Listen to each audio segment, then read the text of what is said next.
Buenas tardes o buenos días, colegas de Latinoamérica. Os saluda María Teresa Ruiz desde Alicante, que es una ciudad que está en el Mediterráneo. Trabajo en la Universidad de Alicante, como Raúl ha comentado, y me dispongo a hablar sobre perspectiva de género en salud. Y bueno, me voy a acompañar de unas diapositivas para ilustrar el contenido de esta sesión. Aquí veis en la primera diapositiva un camino que se bifurca en dos. Por uno de ellos va una sola persona y por la derecha van muchas más personas. Y de alguna manera viene a ilustrar lo que nos pasa cuando trabajamos en perspectiva de género, que es que solemos decir verdades incómodas pero reales y ciertas, con lo cual pues a menudo no hay mucha gente que esté de acuerdo, porque en general a la gente le gustan mucho más las mentiras confortables y por eso hay muchas más personas yendo por el camino de la derecha.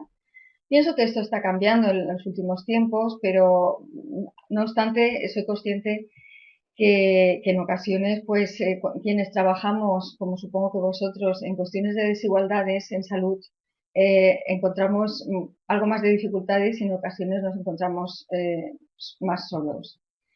En lo que yo vengo trabajando desde el año 90 es en lo que se llama, lo que se denomina sesgos de género en la atención sanitaria. Y estaría dentro de lo que es el paquete de las desigualdades en salud, dado que la atención sanitaria, según la Organización Mundial de la Salud, es un factor determinante también de las desigualdades en salud. Aquí podéis ver dónde comenzó la evidencia sobre sesgos de género en la atención sanitaria en perjuicio de las mujeres, con este estudio publicado en New England Journal of Medicine en el año 1991, en donde lo que vinieron a evidenciar, estudiando a 30.000 pacientes del Hospital de Harvard y 30.000 del Hospital de New Haven, es que se les hacía más angiografías coronarias y pruebas de revascularización a hombres blancos, este 18,8% respecto a hombres no blancos, con diferencias significativas. Luego se le hacían menos a mujeres blancas, 9,4%, con diferencias significativas respecto a los hombres no blancos. Y también se les hacía menos angiografías coronarias y pruebas de revascularización a mujeres no blancas, con diferencias significativas respecto a las mujeres blancas. Hubo una cantidad enorme de cartas al editor criticando estos resultados, pero los autores fueron respondiendo a todas y cada una de ellas para constatar que existían desigualdades en el esfuerzo diagnóstico y terapéutico en perjuicio de las mujeres, incluso controlando por edad, comorbilidad y gravedad, que son tres factores que cuando hacemos este tipo de estudios tenemos que tener en cuenta, porque es normal que si la gravedad es mayor se haga un mayor esfuerzo diagnóstico y terapéutico a uno de los sexos, al que lo padece en definitiva.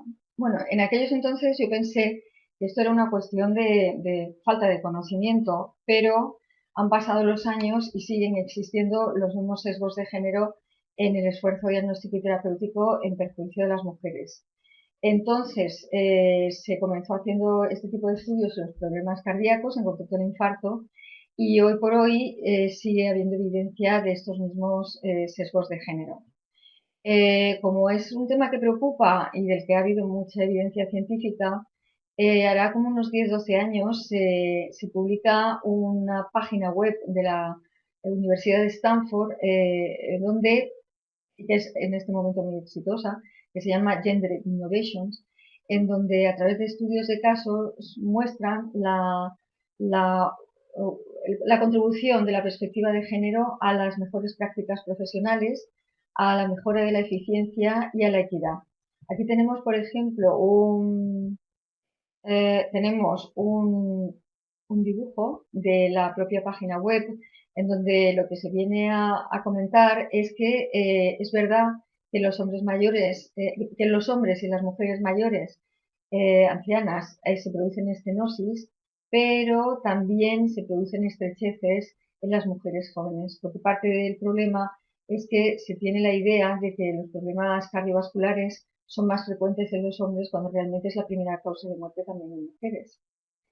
Eh, El principal problema y gravedad es que cuando no se tiene en mente que las mujeres también pueden padecer un infarto, la probabilidad de demora desde el comienzo de los síntomas hasta el diagnóstico es de más tiempo en mujeres. Aquí podéis ver una serie de estudios realizados en España en donde la demora es de 120 minutos en el caso de los hombres en un registro de infarto agudo de miocardio en Asturias, en el norte de España, son 2 horas, mientras que la demora en mujeres son 3 horas. Y así podéis ver que en todos los casos la demora es mayor en mujeres. Eso tiene su importancia porque más allá de 2 o 3 horas en el infarto, pues la probabilidad de morir es alta.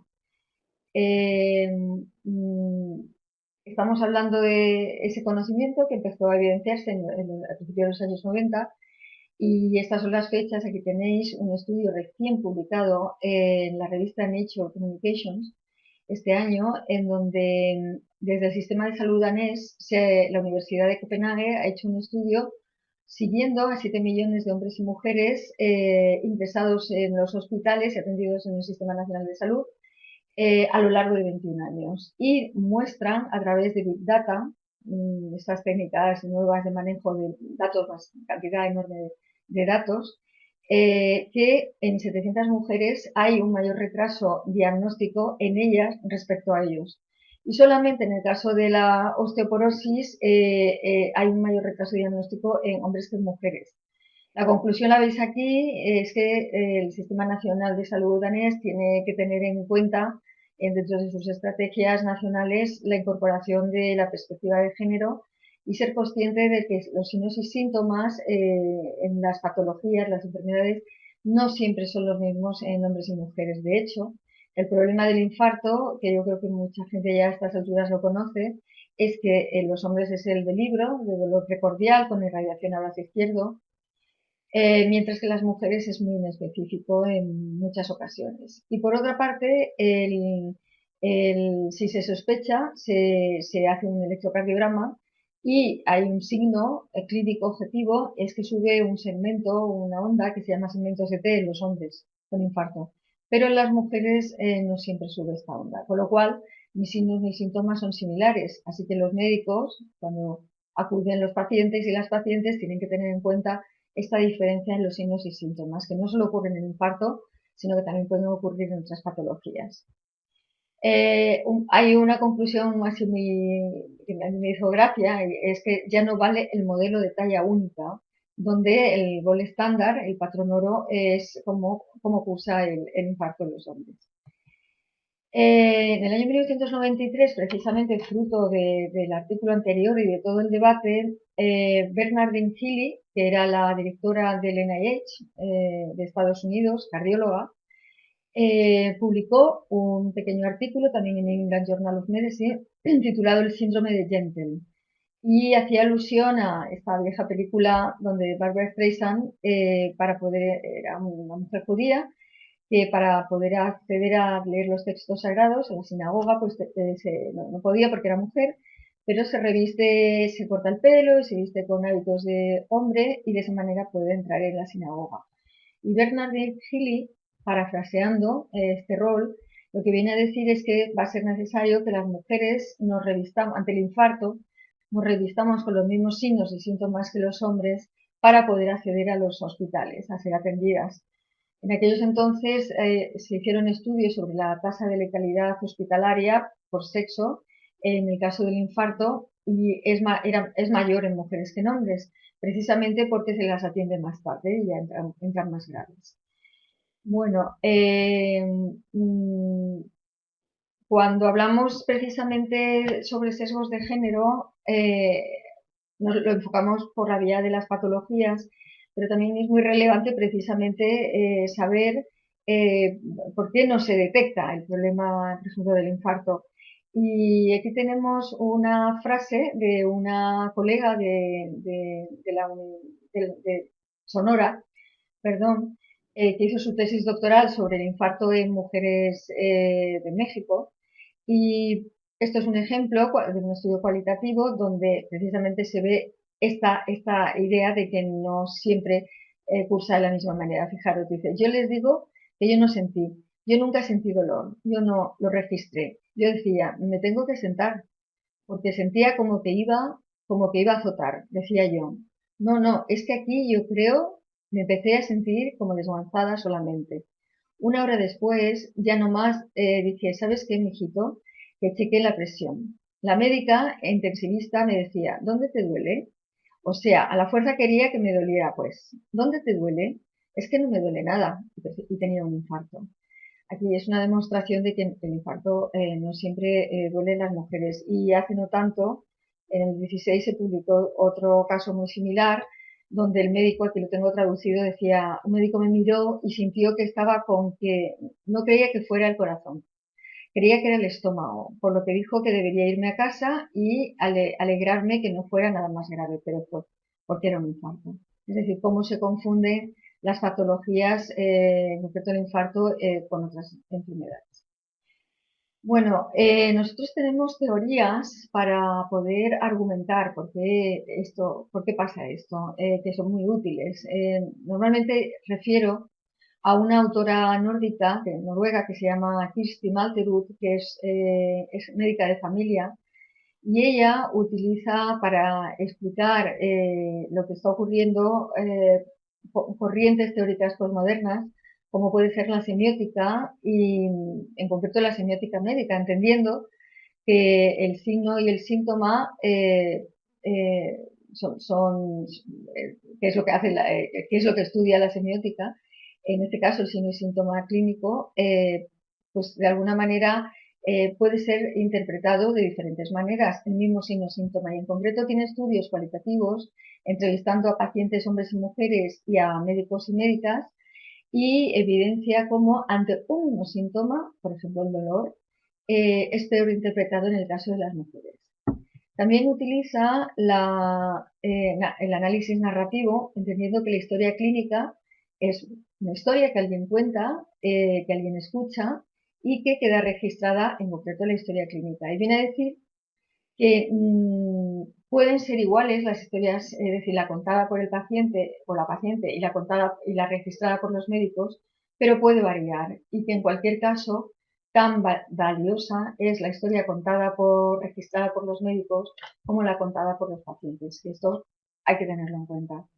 Y también utiliza el análisis crítico, donde se centra en la capacidad de observación que tienen las médicos y médicas, en la medida que, bueno, y aquí suelo yo siempre contar una película, la del Club de los Poetas Muertos, donde un maestro entra en el aula con los alumnos y los hace sentar a diferentes niveles y alturas del aula y les pregunta, ¿tú qué ves? ¿Tú qué ves? ¿Tú qué ves? A cada uno desde el suelo, sentado en el pupitre, de pie en el pupitre, y obviamente que la realidad es diferente. Entonces, lo que viene a decir esta teoría es que depende de la posición que adopten los profesionales, es posible que no vean ciertas realidades, como tampoco la ven los conductores con el ángulo muerto de visión de los coches, según se posicionen. Es decir, que si se posicionan de una manera sexista o si se posicionan simplemente desde el desconocimiento de estas diferencias, se puede etiquetar al infarto de las mujeres como atípico, cuando realmente, ¿cuál es el típico para ellos? El de los hombres, pues a lo mejor es que el típico de las mujeres es diferente. Bueno, en relación con el dolor, yo recomiendo esta revisión salida este año, publicada, que se llama Brave Men and Emotional Women, donde se explica con evidencias científicas, con mucha literatura, cómo son las normas de género, cómo afectan a hombres y mujeres ante el dolor, cómo se les etiqueta a los hombres de estoicos, de que se aguantan el dolor, y a las mujeres como demasiado sensibles o incluso histéricas, cómo a más mujeres que a hombres se les etiqueta de problema inexplicable cuando es dolor. Y luego también se explica cómo las normas de género influyen en cómo hombres y mujeres afrontan el dolor, y también los sesgos de género que hay en cuanto a la terapia del dolor. Absolutamente recomendable, porque discrimina muy bien los diferentes estereotipos de género que pueden existir en la atención sanitaria. Bueno, cuando en el año 91 surge el artículo que les he comentado al principio, también poco después, en el 93, aparece una definición en la revista que se llama Journal American Medical Women Association, de la norteamericana de salud de las mujeres, y en donde se define qué es esto de sesgo de género, que lo tenéis aquí. Es la diferencia en el tratamiento médico de hombres y mujeres, el impacto del cual puede ser positivo, negativo o neutro para la salud de los mismos, añadiendo que es ante la misma necesidad, obviamente.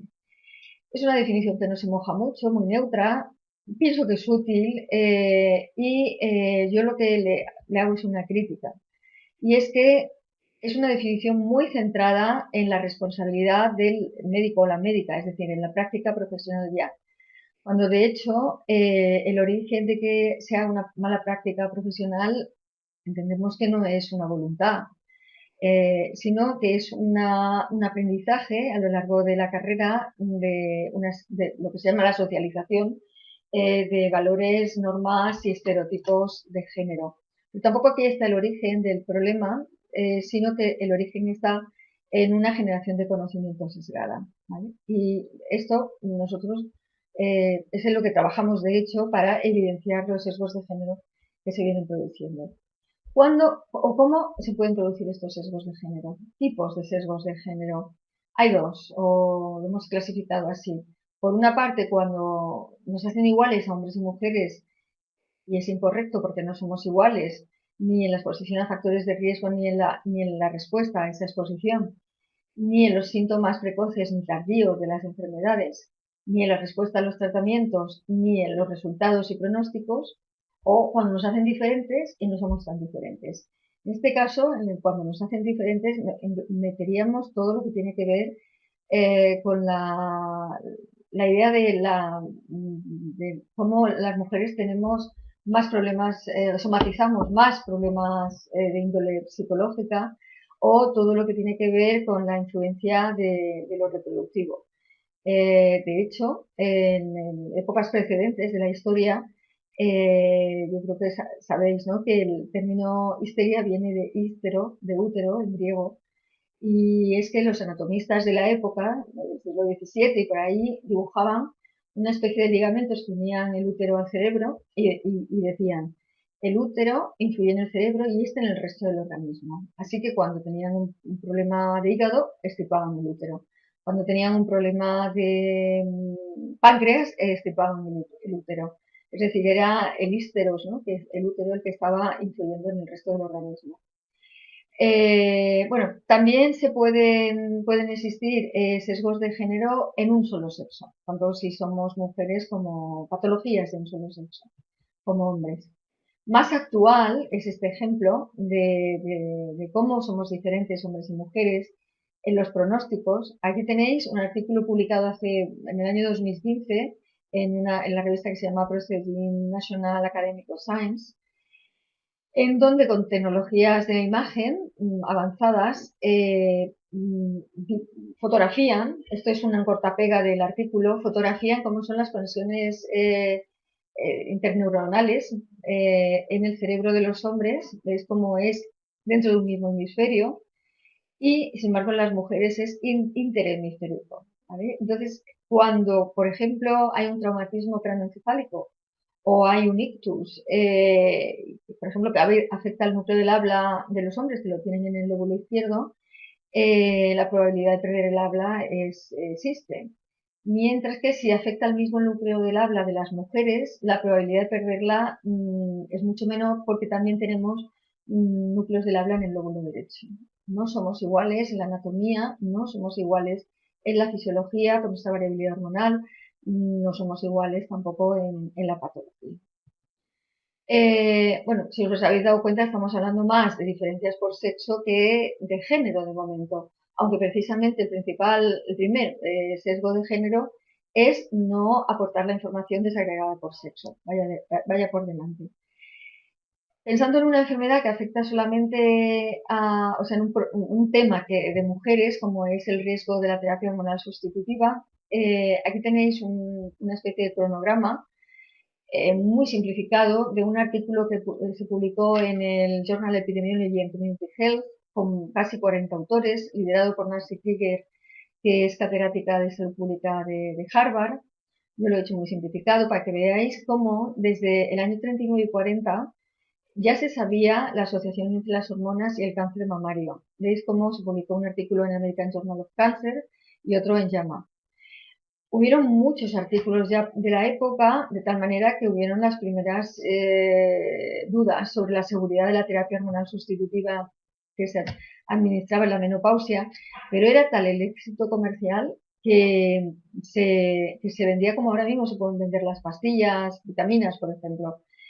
Yo he visto algunos anuncios de la época y se veía a las señoras de una cierta edad montadas en bicicleta, con un cestito, con flores, porque la vendían como la terapia de la juventud. Y había muchas mujeres que se la tomaban.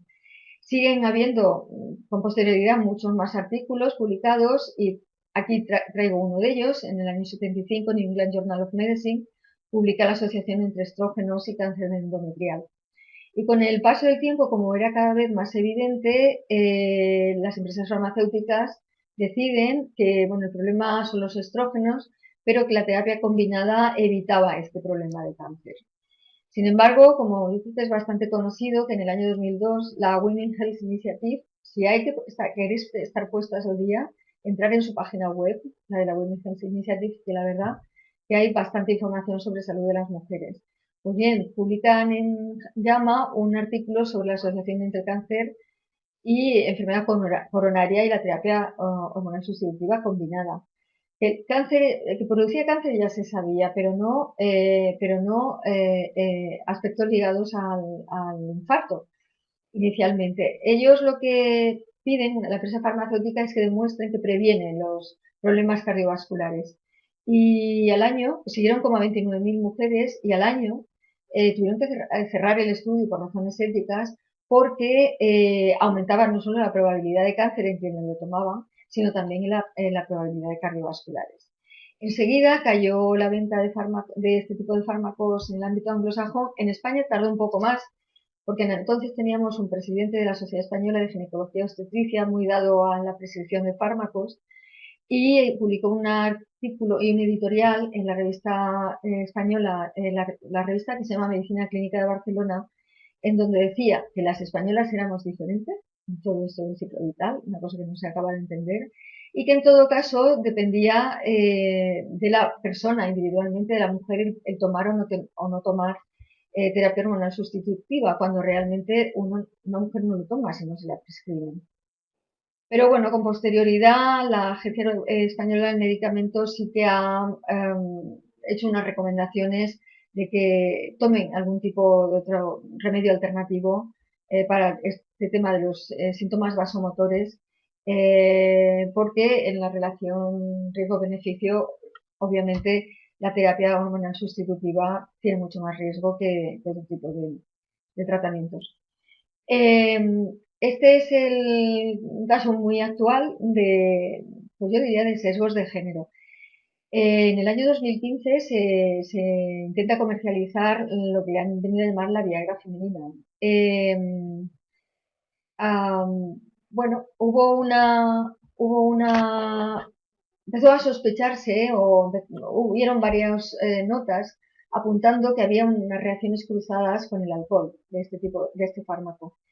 Entonces la empresa dueña del producto hizo un ensayo clínico que yo me entero por este artículo de JAMA en junio o julio, en donde los autores dicen, está muy bien que la empresa farmacéutica haya hecho un ensayo para ver si efectivamente hay reacciones cruzadas del fármaco con el alcohol.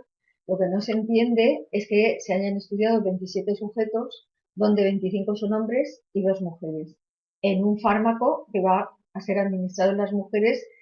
Este tipo de selección de la muestra de ensayo, pues la verdad es que es acientífica.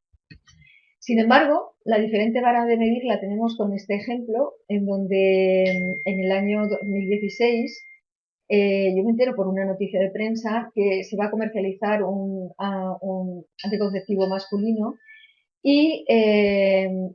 pero no se va a hacer, se iba a comercializar, pero no se va a hacer porque producía efectos secundarios. Así que me voy al artículo a ver cuáles son los efectos secundarios y me encuentro que el efecto secundario era ligeros síndromes depresivos. Claro, teniendo en cuenta que los anticonceptivos femeninos afectan a las cardiovasculares, producen depresión y otra serie de problemas que son graves, no se entiende la doble vara de medir en el sentido de que no se ha comercializado este anticonceptivo masculino por solo ligeros síndromes depresivos. Es un prejuicio de alguna manera, ¿no? Bueno, respecto a algunos aspectos que a mí me parecen interesantes para la sesión de hoy, también ligados a sesgos de género, sería este ejemplo. Como las mujeres tenemos la menstruación periódicamente, se estima que tenemos menos hematíes, ¿no? Glóbulos rojos, y también que los niveles de ferritina, ¿no? Del hierro en sangre, pues son menores. No, los estudios sobre la normalidad y anormalidad son muy interesantes porque lo normal es que se hayan establecido en grandes estudios poblacionales como el estudio Framingham y estudios con un gran volumen de población. Pero sorprende, sin embargo, que cuando nos venimos a laboratorios de distintos laboratorios públicos y privados de España, los puntos de corte de normalidad y anormalidad en unos casos son similares para hombres y mujeres y en otros casos son diferentes, cosa que nos hace ver cómo, digamos que en las mujeres se estima que la normalidad, los niveles de ferritina en sangre, digamos que son inferiores, los dan como normales niveles inferiores a los niveles de los hombres. A mí lo que me llama la atención es cómo puede influir esto en las prevalencias poblacionales, en la medida que si eres una mujer con una anemia en un laboratorio de Cataluña y no lo eres en uno de Madrid o de Andalucía, esto influye en las prevalencias poblacionales, son falsas en definitiva. Y por otra parte, el hecho de ser anémica en un sitio y no lo ser en otro, según el laboratorio, tiene también sus consecuencias en cuanto a la terapia que estas personas pueden llegar a tener o no. ¿Vale? Esto yo creo que es un dato interesante. ¿Cómo se han establecido los puntos de corte de normalidad y anormalidad? Tendremos que echarle un ojo para ver si son científicos. Bueno, aquí tenemos una serie de ejemplos de la página web que os he comentado, que se llama Gender Innovations, en donde tratan el tema del infarto agudo de miocardio, de las enfermedades cardíacas y cuáles son los retos de género, del cáncer colorectal, que se acantona en diferentes sacos del colon, si eres hombre o mujer, y como es más prevalente en hombres, pueden no sospecharse en mujeres y no buscarse en el lugar donde es más frecuente que se acantone el tumor. Y aquí tenemos un caso opuesto, que es el de la osteoporosis, en el sentido de que se infradiagnostica en hombres porque precisamente se piensa en osteoporosis en mujeres menopáusicas, pero no se tiene en cuenta que también los hombres la pueden padecer. En este sentido, sería un sesgo de género en perjuicio de los hombres.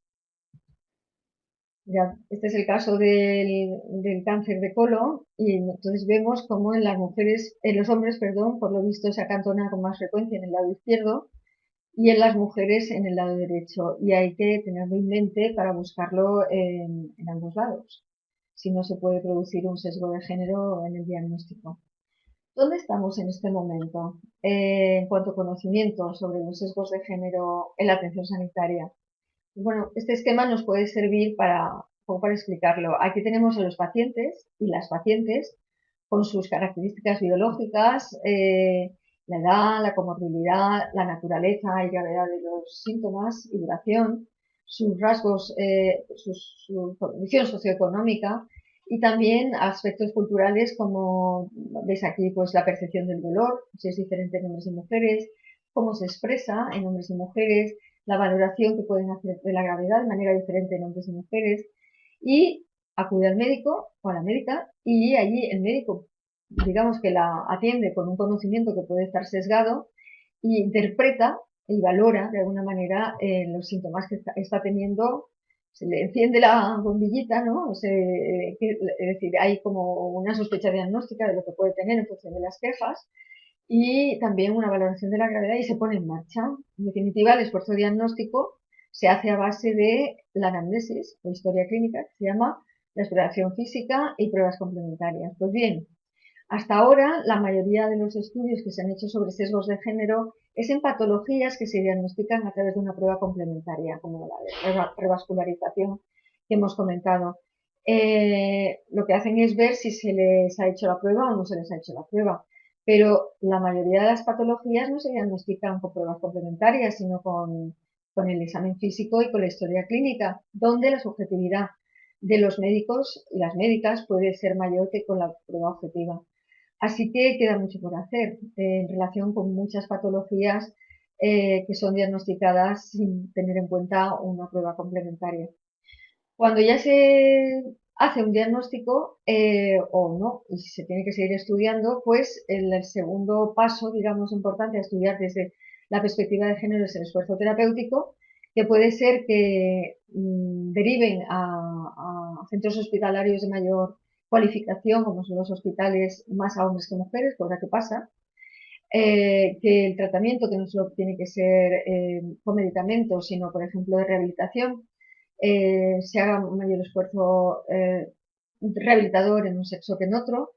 El ámbito de los países nórdicos trabajan bastante en este tema y también que haya menos bajas laborales en mujeres que en hombres, cosa que a nosotros nos ha venido saliendo en la mayoría de los estudios y que es en parte debido al contexto social, socioeconómico y sociolaboral en el que nos movemos, donde las mujeres son las que con mayor frecuencia ocupan puestos a tiempo parcial y desde luego con contrataciones muy precarias.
Claro, ya ni siquiera